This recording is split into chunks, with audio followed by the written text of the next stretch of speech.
Hey guys, and welcome to the Working Money channel. Wow, quite a move yesterday in the crypto space. Right now, the crypto market is sitting above 200 billion. And yes, it seemed that just like that, we saw the crypto market move. Right now, sitting at 211 billion. Bitcoin dominance at 68.1%. So yesterday, we saw a bunch of the altcoins move, and then we saw Bitcoin follow along. Right now, Bitcoin trading at 79.18, up 4.51%. Ethereum at 143, up 1.39%, and XRP trading at 0.216, up 3.20%. And guys, you can see the rest of the crypto market mostly has gone along for the ride. Everything is in the green, or most everything. This is XRP on the hourly. We saw a high yesterday of about 22.5 cents, now trading in the 21.5 range roughly. But guys, a lot of demand for XRP. It seemed to be the one doing the, well, or rather one of the better performing cryptocurrencies within the top 10, let's call it, in yesterday's bullish rally. And you can see that here, right? A lot of demand for XRP.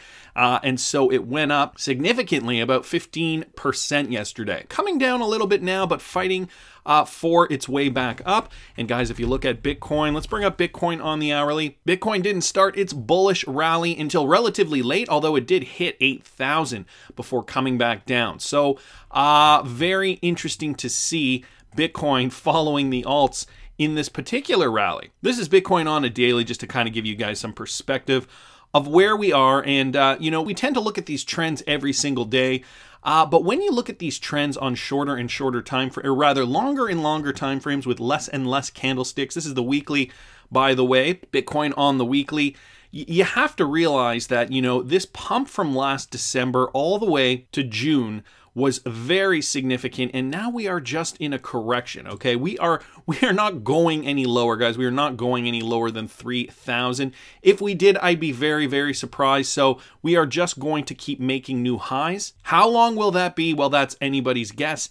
Again, nobody has a crystal ball. Anybody that can tell you that they know the exact date Bitcoin will hit whatever price or XRP will go to the moon or whatever is lying to you. I mean, we can estimate based on historic models, but again, we just got to sit tight, wait and see. Guys, this from the Daily Hodl, Ripple-backed Bitso reveals exponential growth of crypto-powered remittances. So Bitso is going on the record and saying that they are seeing exponential growth. While crypto skeptics brand digital currencies a solution in search of a problem, Mexico's first Bitcoin exchange is seeing exponential growth of crypto-powered remittances. Bitso estimates that it is processing 2.5 of the transactions flowing from the US to Mexico, one of the largest remittance corridors in the world. Bitso is a key player powering Ripple's on-demand liquidity and processes Ripple's XRP-based remittances between the two countries. And so, guys, we know with this partnership that they have with MoneyGram that they needed to partner with a few strategic partners around the world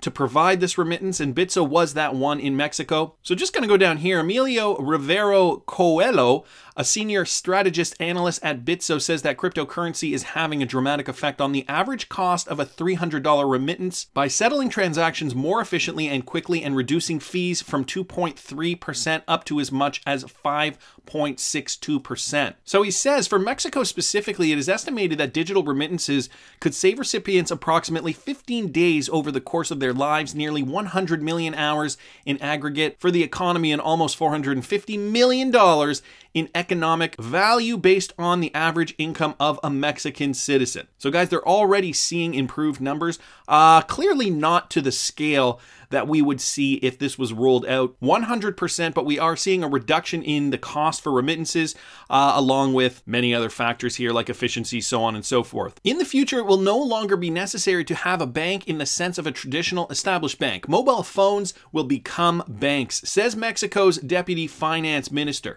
And so, you know, I've talked about this too in videos from when I first started this channel. I always kind of wondered to myself, and now it's become clearer, why Ripple doesn't just create an app, basically create a TransPay Go type app or a FX Pay type app where a customer can essentially add their banking information and just transfer through Ripple's own proprietary app. Well, after doing this channel for a while and after doing more research, I realized that Ripple has a strategy worldwide. They need to gain the trust of banks to hit their ultimate goal. And cross-border payments, again, just the first step in a larger picture play for Ripple, I think, in order for them to become trusted first and foremost, getting their banks on their technology before cryptocurrency legislation goes through. Then once cryptocurrency legislation goes through, moving the banks and FIs onto that. And also it's a governmental thing too. They need to build these relationships with governments in order to build trust.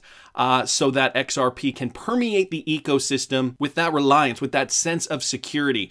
And so this is the way they wanted to go about it. It makes sense, I think. A lot of companies, and I'm sure if it were Facebook's CEO at the helm of Ripple, that they may have just gone the other way. Created the technology, created the app, told customers, hey, look, you can transfer money to whoever, whenever, at a fraction of the cost and just eat up the business.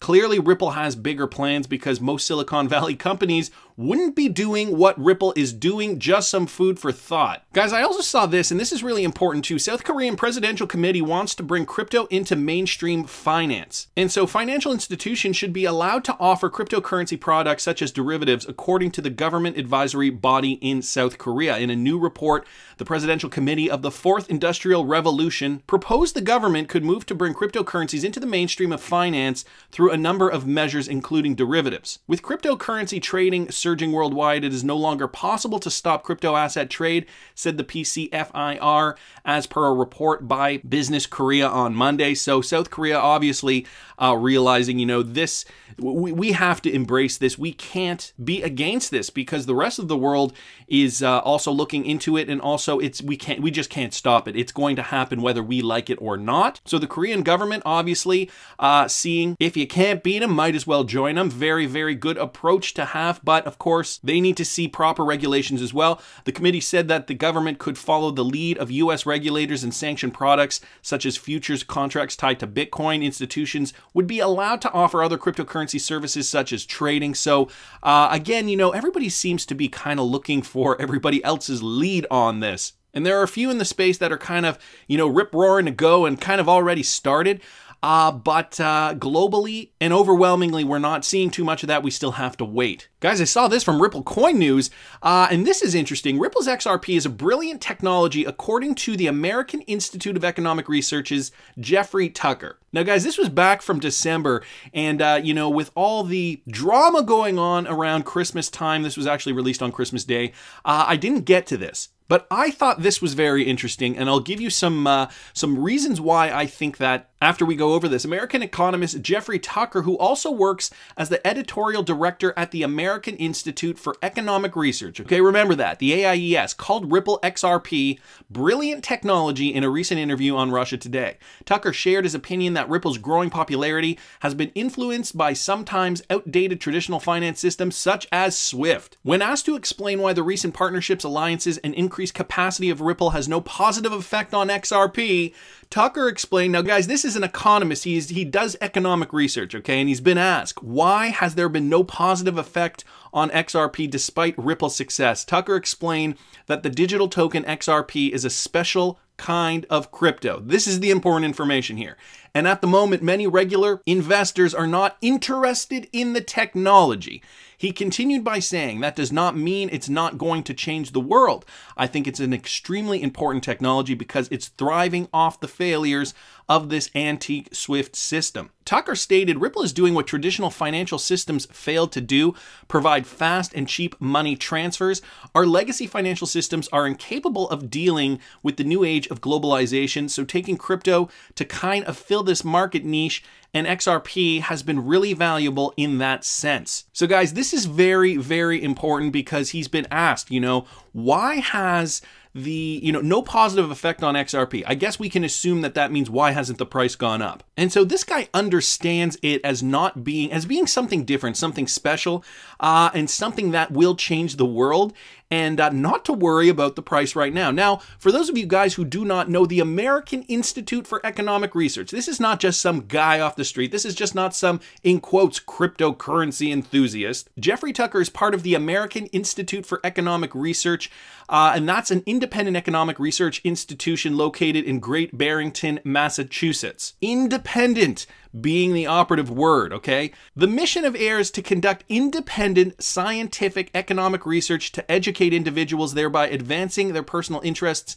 and those of their nation. AIR is one of the few economic research groups that is devoted to purely objective financial research. That is important. Purely objective financial research. So Jeffrey Tucker isn't telling you what you want to hear because he is getting paid by Ripple or because he has other alternative interests at play. He is giving you the unvarnished opinion. XRP is a specific kind of crypto. Right now, we're still in a nascent market. Right now, all cryptocurrencies are just kind of moving with the ebb and flow of the market. Nothing spectacular is happening with any one particular cryptocurrency that is making it diverge. Okay, this is partially because of regulations and so many other factors that we discuss all the time. So again, Jeffrey Tucker, just to give you guys a little bit more insight, is an American economics writer of the Austrian school and advocate of anarcho-capitalism and Bitcoin. So this guy is also into Bitcoin. And he's still, of course, he's got a sophisticated opinion. He still realizes the importance that XRP will have on the world, a publisher of libertarian books, a conference speaker, and an internet entrepreneur. So I was really quite happy to read this article and realize that, you know, somebody from the American Institute for Economic Research is, setting it straight. These guys do objective financial research, and they realize how XRP could realistically change the future of finance. And I know, guys, I know we're all looking at the charts, right? We're all looking at XRP, and we're like, okay, yesterday was a good start, but where is the rest? Where are my gains? I bought XRP at 19 cents. I'm up a little on my short stack. My cost average for my large stack is in the 30s, 40s, 50s. I don't know where you bought, but I want to make profits. I'm ready for this thing to roll. Well, guys, it will happen. It certainly will, guys. This from Bitlord at crypto_Bitlord on Twitter. And let's not forget, this is the guy that was rallying the troops for an XRP fork. Although he has been in crypto quite a while and he does get the game. He does get the spec market. He does understand market cycles. He's been in it for a while. And you might think he's an XRP hater, but he did pin this to his Twitter back in May 2019. He sees Bitcoin going to 65,000, Ethereum 3,200, Litecoin 1,200, XMR, which is Monero, 1,100, and XRP $220 per coin, among some other predictions that he has there. But just to go back to this, he writes, most people are still in shock from the BTC pump. If you're in shock now, just wait until your altcoins triple overnight. He follows that up by saying, important to note, not all alts will do this, and maybe you won't be holding the one that does, but have no doubts, this will be happening. I think after seeing XRP's price movement yesterday, we are in a very good position to triple, if not go way further than that. But guys, that's just my opinion. I want to hear what you guys think. Please subscribe to the channel if you haven't already. Like the video if you like the content I'm providing. I always love hearing your comments. See you in the next one, guys.